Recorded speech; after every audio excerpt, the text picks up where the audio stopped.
Welcome to another Counselor Soapbox video. This episode, Drug Counseling number 10, discusses individual counseling skills. In almost every field of human endeavor, there's a discrepancy between what people say they want to do and what they actually do.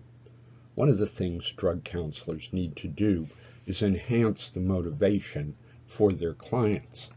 There's a terrible non-compliance problem in all of the medical fields. In medical settings, up to 60% of the clients do not comply with the doctor's instructions. Failure to comply is about more than just denial and resistance. Not changing is the default setting for humans. When under stress, we tend to revert to our normal way of behaving. So, the counselor needs to help encourage the clients and provide them with ways to develop their motivation. Why do clients seem resistant? Well, some of the reasons and things that could be done to overcome them are lack of information, fear of change, they may not be able to see the need to change, and they ask, how will this affect the rest of their lives? Some of our clients are so low in self-esteem that they no longer believe that they can change if they try. All of these things are areas that the counselor can help the client with. One helpful way to look at change is the stages of change model. It comes from a book called Changing for Good. People don't normally just wake up one day and change their life. There's a slow process. The stages of change model is a trans-theoretical model, meaning it incorporates all of the different stages of change or types of change models. In the stages of change model, clients begin by being pre-contemplative. They don't realize they have a problem, and even if they did, they aren't thinking about changing it. By providing them with information, they may move into the next stage, which is contemplating. Contemplating is thinking about it, talking about it, but not actually taking action. After a while, with help, the client may move into the determination or preparation stage. In substance abuse, this would be they would start attending meetings, maybe buy a book, but they haven't actually read the book or gotten a sponsor or worked any steps.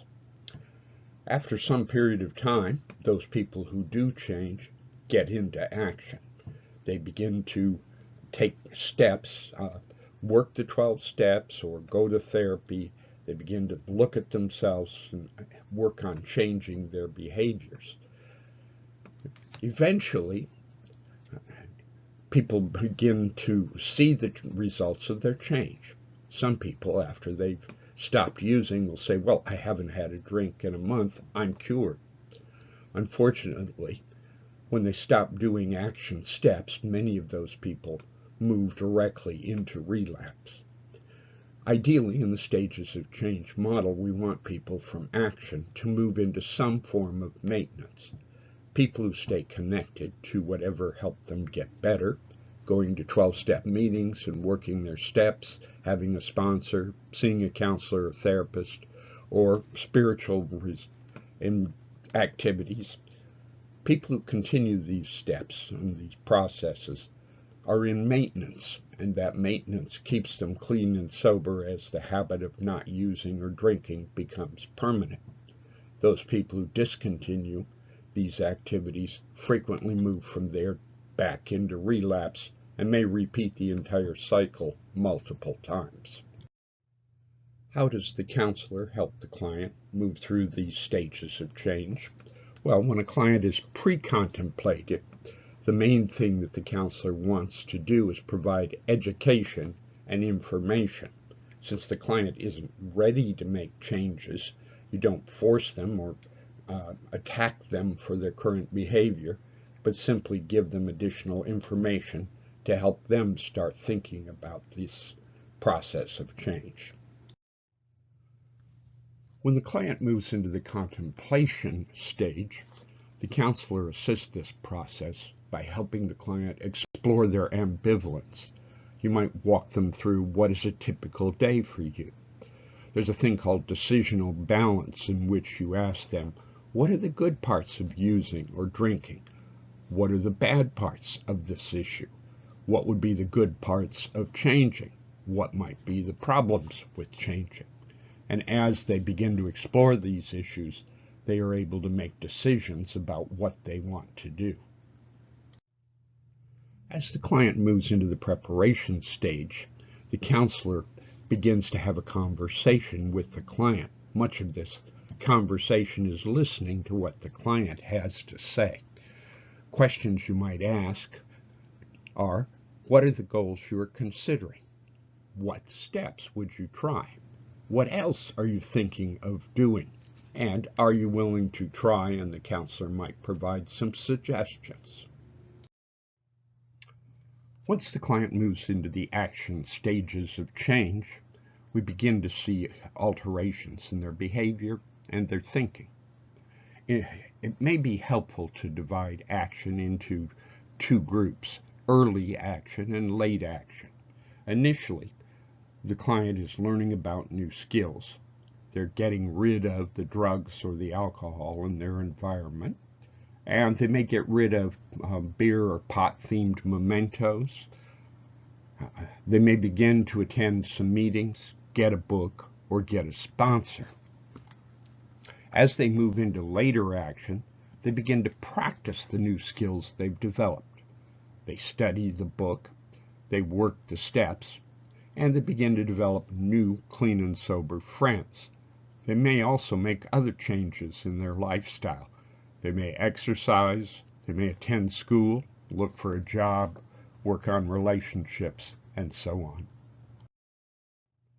Throughout the process of change, the counselor will use motivational interviewing to help the client move forward.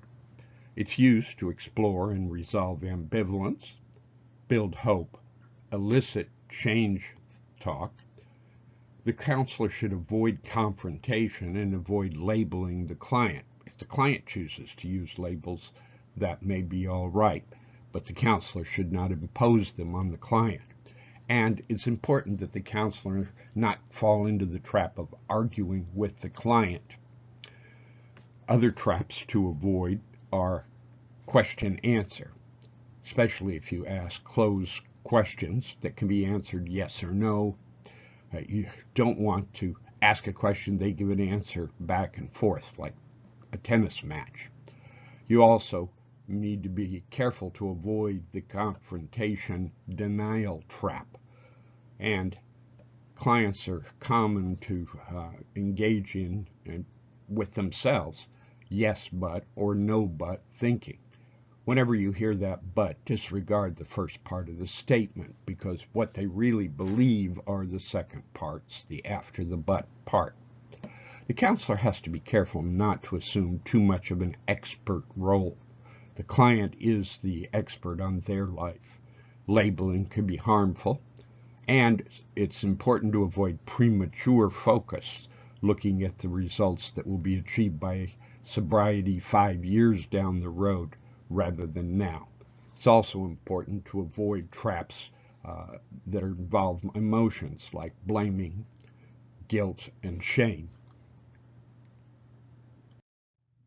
Some principles of motivational interviewing. The counselor should express empathy. Remember, empathy is not sympathy, feeling sorry for them, and acceptance of them as a person doesn't mean you agree with the things they may have done. The counselor will work to develop discrepancies between the pros and cons of using, between what the client says and what they do, even between what they say early in the session and later in the session. Get the client to be aware of these discrepancies. It's important to roll with resistance. Resistance is very normal, and that's part of the process the client is going through. And the counselor should be very helpful in supporting self-efficacy. Self-efficacy is the client's belief that if they try, they can change. Many clients arrive at counseling expecting the counselor to change them and feeling hopeless to do anything for themselves. So we support their feeling that if they try, they will be successful at this. There's certain core motivational interviewing skills. Using open-ended questions, encouraging the client to talk more is helpful. Counselors can give the client a round of applause. The counselor affirms the client for the steps that they are taking and the progress that they're making.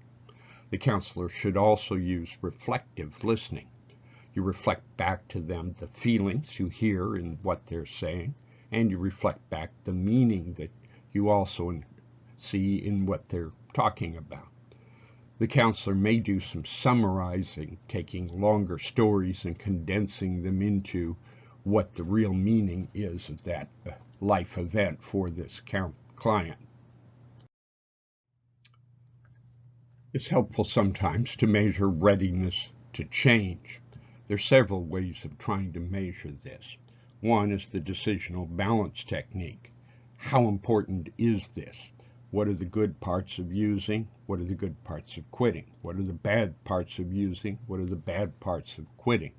This same technique, decisional balance, can be applied to a lot of other changes, housing, jobs, that the client may be thinking about making. You also can assess for what is their readiness, and they will likely be in different stages of change for different problems. Some clients are very ready to give up using methamphetamine, but are not yet ready to give up drinking beer or smoking marijuana. As they move through the process, they may become ready to give up other drugs or make other changes in their life. So whenever we talk about their stage of change, it's the stage of change for the particular problem they're working on. Another thing that can be helpful to the counselor and to the client is scaling. On a scale of 1 to 10, how important is it that you do this particular thing? On a scale of 1 to 10, how confident are you that you will be able to do it? And if it's important, but they're not confident, then you need to work on skills building. This can direct the process of counseling. What's ahead for the Counselor Soapbox video channel? More in our Learning About Drug Counseling series, more drug education videos, and a series on mental health and wellness. If you've enjoyed this video, please click the like button directly below. For more information, please visit the counselorsoapbox.com blog, where you will find articles on mental health, substance abuse, and having a happy life. The David Joel Miller fiction and nonfiction books are available on Amazon.